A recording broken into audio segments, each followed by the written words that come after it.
자, 생명의 떡이라는 예수 그리스도의 자기 계시는 구약 이스라엘의 광야 여성에서 나타난 하나님의 이적, 그 만나 사건을 기억나게 하지만 예수님은 오늘 본문 32절을 읽으면 모세가 너희에게 하늘로부터 떡을 준 것이 아니다 라고 분명하게 선을 긋습니다. 그렇다면 생명의 떡이라는 자기 계시는 구약 출애굽기 12장 사건과 관련이 된다는 거예요. 그 6월절 양의 고기를 먹은 자들, 이스라엘 백성들 안에 생명으로 상징이 된다는 거예요. 이는 예수께서 오늘 본문 51절, 53절에서 말씀하시는 내용에서 확인이 됩니다. 내 살을 먹고 내 피를 마심으로 너희 속에 생명이 있다라는 증거는 구약에서 이스라엘 민족 전체를 사망의 재앙에서 살린 6월절 양 피를 증거하고 있다는 거예요. 유대인들은 구약 율법 모세를 믿으면서도 이 모세가 증거하는 그리스도의 비밀을 알지 못하고 믿지 않음으로 말미암아 52절의 어리석은 말을 드러냅니다. 생명의 떡이라는 자기 계시는 구약의 그림자와 같은 그리스도의 비밀을 밝히 드러냅니다. 예수님께서 36절을 보면 너희는 나를 보고도 믿지 아니하였다. 이 증거는 이미 구약에서 구원 사건으로 경험하는 그리스도를 알지 못한다는 책망인 거예요. 그래서 요한복음에서 말하잖아요. 모세의 글을 믿었다라면 나를 믿었을 것이다. 그리스도를 안다라는 거예요. 본문 38절 보세요. 그리스도가 하늘에서 내려온 영원하신 아버지 하나님으로부터 나왔다라고 증거합니다. 그리스도 예수님은 내 뜻, 자신의 선한 의지와 계획과 목적을 위하여 하나님의 일을 하지 아니하고 나를 보내신 이의 뜻, 즉 창세전에 그리스도 안에서 감추어진 하나님의 영원하신 목적과 계획과 뜻을 행하기 위하여서 보냄을 받았다라고 선언하세요. 그래서 이 마지막 때 지상교회와 성도들은 그리스도의 생명이 자신 안에 드러나야 돼요. 하나님의 영원하신 목적과 계획과 뜻이 자신 안에 드러나야 한다는 거예요. 그 뜻을 쫓아서 너는 나를 따르라. 어린 양이 어디로 인도하든지 너는 나를 따르라. 이것은 주 예수 그리스도께서 부르시고 보내시는 자들, 예수님이 그렇게 피파성 의식에 묶여서 이 땅에 오셨죠. 예수님께서 요한복음에 보면 성령으로 말미암아 너희를 보낸다고 그러죠. 사도행전이 그렇게 일어나죠. 그렇게 예수께서 부르시고 보내시는 자들, 하나님의 메신저들의 변하지 않는 사역 강령이 된다는 거예요. 하나님의 종들은 이 마지막 때 주께 옳다 인정함을 받은 자들이에요. 그들이 하나님의 종들이에요. 다른 자들이 하나님의 종들이 아니라 이러한 그리스도의 사역 방식과 규칙에 묶여 있고 마지막 때 주께서 하실 마지막 일들, 하나님의 보좌 목회를 위하여 피파송 의식에 묶인다는 거예요. 이 마지막 때 하나님의 종들은 예수 그리스도의 피파송 의식과 하나님의 영원하신 목적과 계획과 뜻에 태생적으로 결박되어 있습니다. 그리스도가 성육신으로 영원하신 계획과 목적과 뜻을 위하여서 자신의 선한 의지와 마음조차 내려놓으시면서 밝힌 아버지 하나님의 보내신 목적은 본문 39절에 나타나요. 아버지 하나님께서 자신이 원하는 모든 자들을 누구에게 내어주느냐? 그리스도 예수께 내어주는 거예요. 그래서 심판도 인자이신 사람의 아들이신 예수 그리스도께서 행하시고 구원도 사람의 아들이신 우리 주 예수 그리스도께서 행하시는 거예요. 자, 이것은 요한복음 5장 19절 이하를 읽어보면 아들의 권한으로 언급된 바 구약의 성인들을 포함하여 마지막 날에 다시 살리는 것입니다. 오메가 때 일어나는 구원과 심판 그리고 하나님의 마지막 일들은 생명의 떡으로 계시되는 그리스도에게서 시작된다는 거예요. 40절 내 아버지의 뜻은 아들을 보고 믿는 자마다 영생을 얻는 이것이니 마지막 날에 내가 이를 다시 살리리라. 아들을 보고 믿는 일이 어떻게 가능한가? 어떠한 방식으로 발생하는가? 소위 오늘날 회심이나 거듭남이나 구원 사건과 관련해서 지상교회들과 목사들이 성도들과 사람들에게 가르치는 내용과 아들을 보고 믿는 것에 관하여서 말씀하시는 예수 그리스도의 진리와 얼마나 다른가? 성도들은 스스로 내가 회심했다, 거듭났다, 위로부터 났다라는 이것을 어떻게 확신하고 있는가? 저는 두렵기만 하다라는 거예요. 우리는 아들 하나님이 사람의 아들 그리스도가 드러내는 계시를 전혀 이해하지 못하고 어둠 가운데 소경으로 나타나는 유대인들을 오늘 본문을 통해서 봐요. 본문 41절 42절에서 이 유대인들은 믿지 아니하고 그의 무지를 드러내고 의구심과 어리석음을 부끄러움 모르게 드러낸다라는 거예요.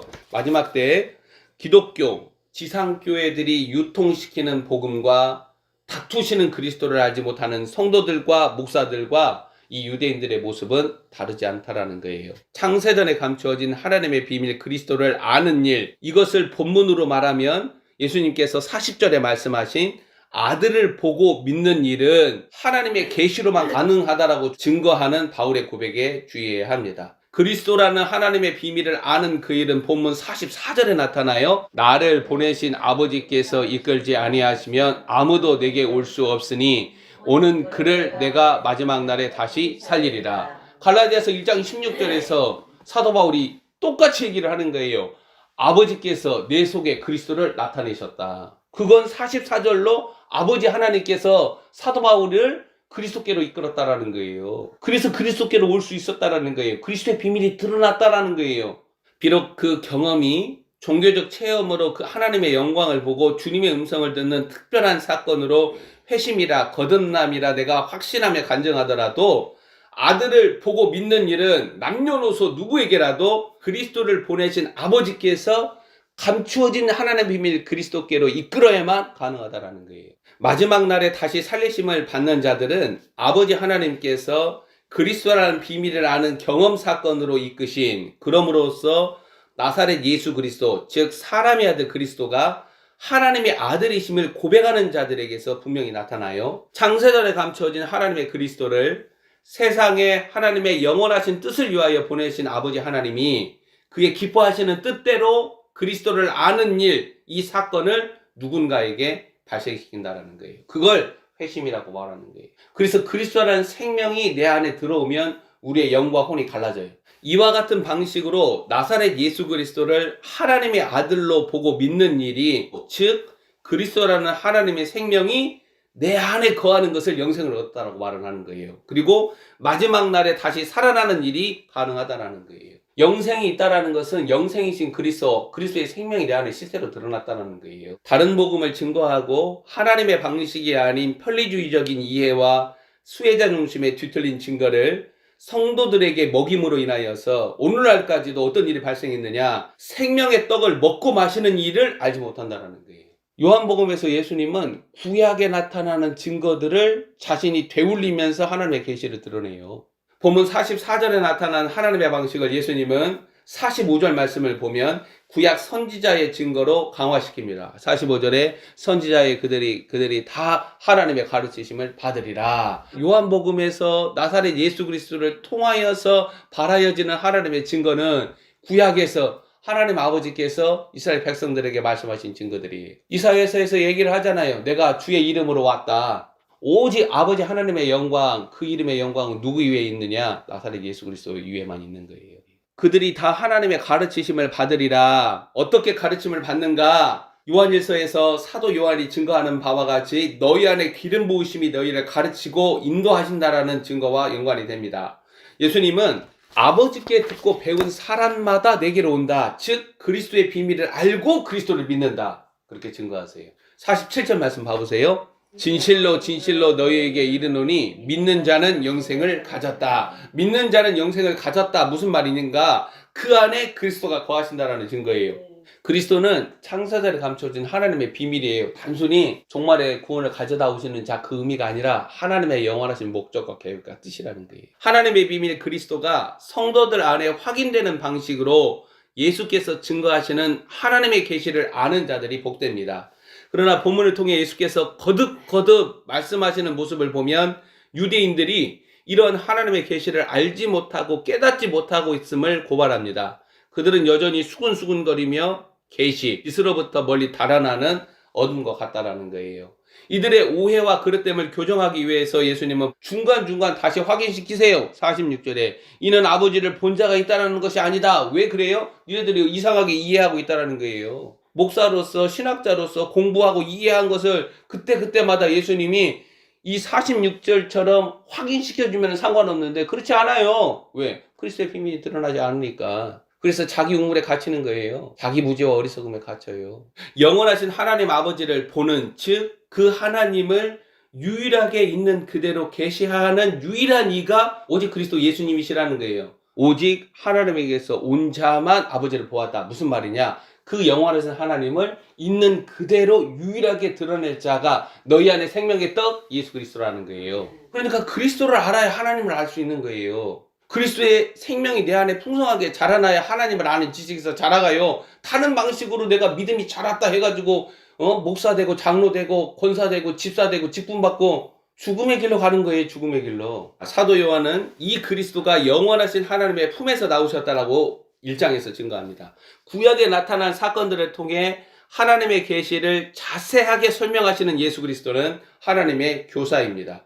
본문 49절 이하 말씀을 보면 너희는 모세가 너희에게 준 하늘로부터 내린 떡 만나를 먹었어도 죽었다라고 말씀을 해요. 그래서 생명의 떡 계시는 만나와 연결되지 않아요. 구약 출애굽기 12장과 연결이 되는 거예요. 예수님은 광야 만나 사건과 생명의 떡이신 자신을 연결하지 않고 하늘에서 내려온 떡을 땅의 일로 나타내시는데 유월절 양을 먹는 그 피를 마시는 사건에 연결을 하세요. 그래서 거듭거듭 내 살을 먹고 내 피를 마시는 일은 너희 안에 생명이 드러난 사건이라고. 그래서 죽음의 천사가 지나갈 때 그들이 산 거예요. 문인설주 인방에다가 피를 바르죠. 그리고 그들은 뭘 먹었어요? 생명이신 어린 양, 유월절 양을 먹었다라는 거예요. 그 살을 먹고 그 피를 마셨다라는 거예요.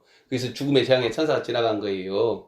오늘날 주 예수 그리스도의 이름을 부르는 자들 네 안에 그리스도라는 생명의 떡이 있냐라는 거예요. 자, 본문 53절에서 증거를 하죠. 거듭거듭 내 살을 먹고 내 피를 마시는 자는 너희 안에 생명이 있다. 그리스도를 먹고 마신 자들 안에 거하는 영생으로 인하여서 마지막 날에 다시 살아난 일이 가능하다는 거예요. 그래서 그리스도를 알지 못하는데 그리스도의 신부들이 어떻게 준비가 돼요? 그 안에 그리스도의 생명이 자라남으로 어린 양의 성품이 내 안에 실체로 드러나는데 그런 일이 없는데 어떻게 어린 양의 신부로 준비가 돼요? 우리는 그리스도라는 하나님의 비밀을 아는 일, 하나님을 아는 지식에서 자라가는 일이 서로 다 다르겠지만 그리스도와의 친밀감으로 더 깊이 들어가는 자들에게 그게 좁고 협착한 길을 걸어가는 거예요. 더 깊이 그리스도를 사랑하는 거예요. 그 사랑의 깊이와 너비와 높이와 길이 안에 그 드러나지 아니하는 그 비밀 안으로 더 들어갈수록 그리스도는 생명의 떡으로 그 피를 마시고 그 살을 먹는 영적 의미를 온전히 깨닫는 거예요. 수많은 제사와 예물과 봉사와 헌신에도 무너진 유대인들, 유대교와 오늘날 너무나 흡사하게 닮아가는 기독교 지상교회는 위험한 지경에 이르렀다는 거예요. 정리합시다. 우리는 생명의 떡 그리스도를 아는 지혜와 계시의 영을 달라고 하나님께 간절히 구해야 돼요. 아버지께서 우리를 그리스도께로 이끌지 아니하면 누구라도 하나님의 비밀, 생명의 떡 그리스도를 아는 일은 발생하지 않는 거예요.